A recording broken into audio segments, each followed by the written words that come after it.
Hi there, welcome to yet another video. Today we are going to talk about spiritual progress. Yes, there is such a thing as spiritual progress. Let's look into that, see what that actually is.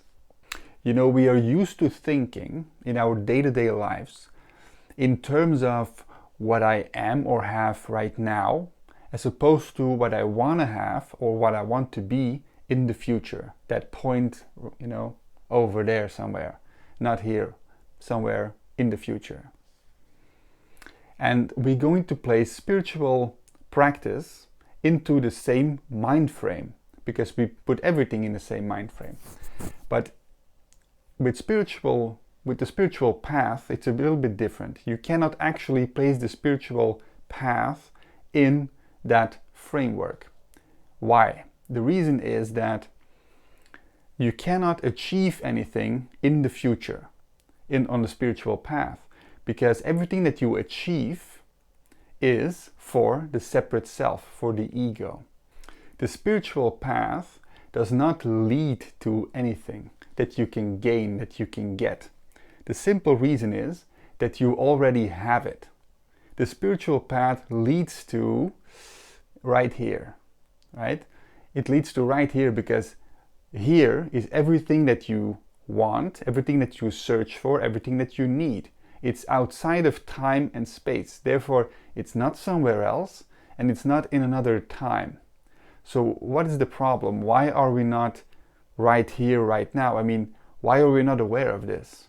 Well, simply because the awareness of what is real, what is the price of the spiritual practice, that something, if you want to call it that, is not in awareness. It's right here, right now, but it's not in our consciousness. We are not aware of it. And that is the struggle. That is the problem that we want to overcome. And we overcome that with spiritual practice.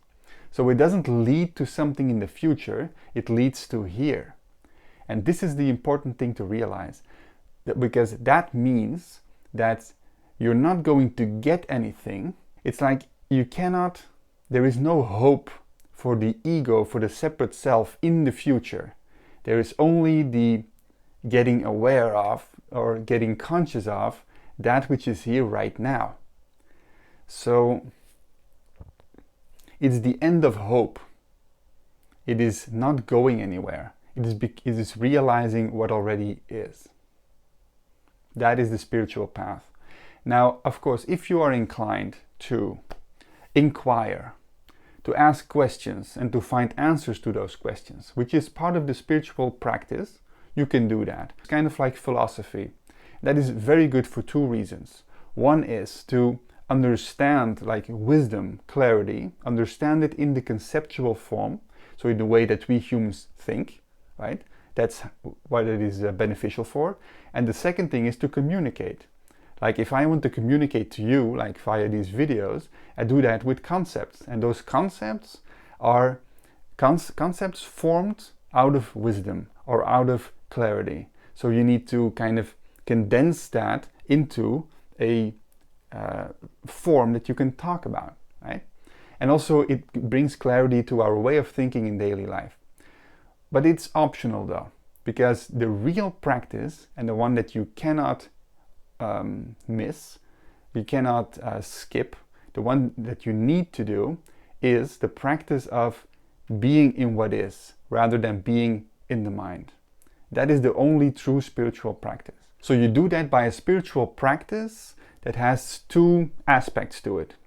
Now the aspect number one is the identification of the state of presence, the state of awareness, the state of no mind. It is the state of being aware, conscious of that which is outside of time. So in this moment, no past, no future. What is right now? Because you see, energy, which is what you are. So let's quickly go into this.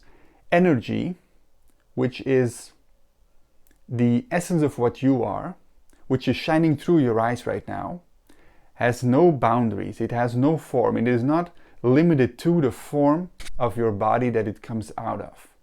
It is the same energy which is in you right now, looking through your eyes, and in me right now, looking through these eyes. It is the same energy that makes animals alive.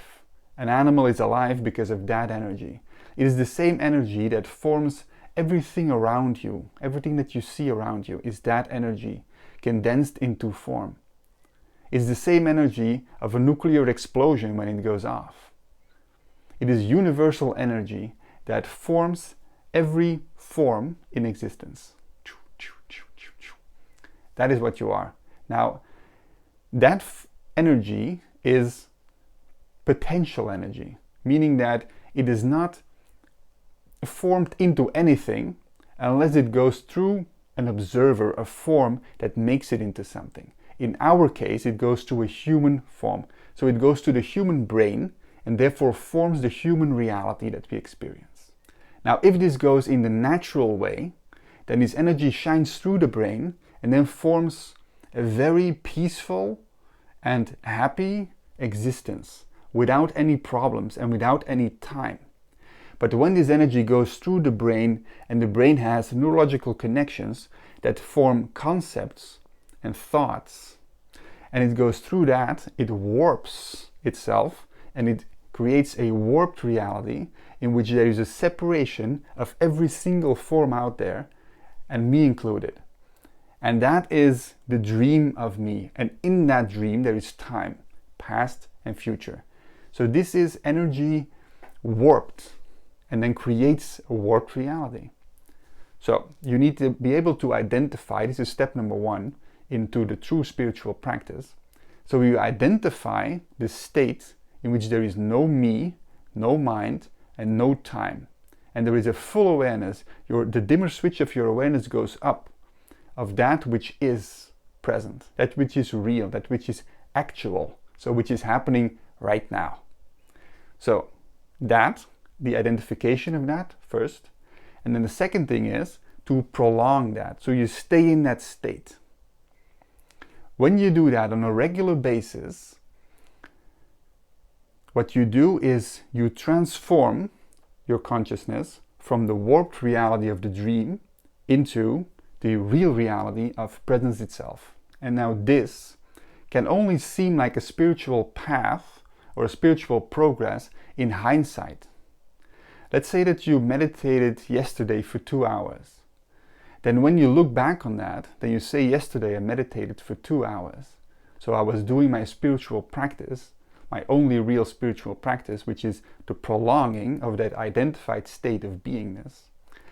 I did that for 2 hours yesterday. So that becomes a concept because we're talking about yesterday. While you're actually doing it, it's not a concept, but it is an actuality.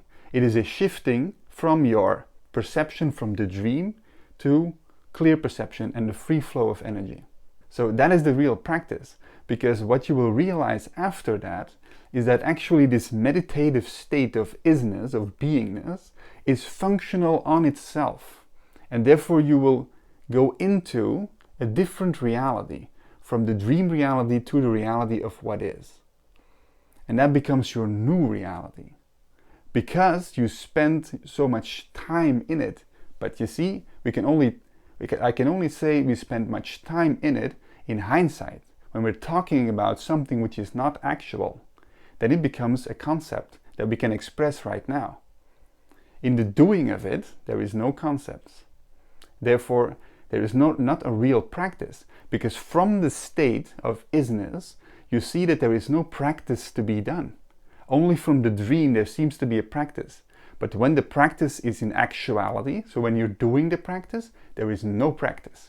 It comes down to that there is no such thing as a practice, only when you talk about it. Only from the state of the dream, where you think there is a need for a practice, and there is a need for being something else in the future, and so on, you can make up a practice of meditation, which is just identification and prolonging. When you are doing that, in that state, There is no such thing as the future or the past, or becoming, or what was. There is only isness. And in that isness, there is a sporadic appearance of the dream. That's why it's prolonging, so to speak, because there is the dream that pops up. But then you remember that, and then you come back into beingness, because you identified the state. So you go back to isness, to beingness. If you do that long enough, then it becomes your new neurological pathway that is being used on a daily basis, because it actually is functional, which is something we don't know from the dream state, the state in time. We believe from the dream state that the me is governing life and is choosing life and is living life and making the choices and, being the architect of my life. It's a dream, it's not true. It's conditioning playing itself out. Conditioning mixed in with your authenticity. So I hope this is somewhat clear. If not, let me know. But it comes down to this. Spiritual practice is only to be done when you talk about it. You can talk about it and you can make up a spiritual practice, but it will never really lead to anything. It will only make visible that which already is. And that which already is perfect, just as it is. It's just a free flow of energy which makes you conscious of it. You become conscious of what already is.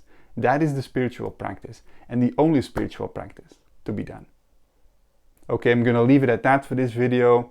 There will probably be a new one tomorrow or day after tomorrow. Thank you for watching, and I hope to see you in the next video. Bye.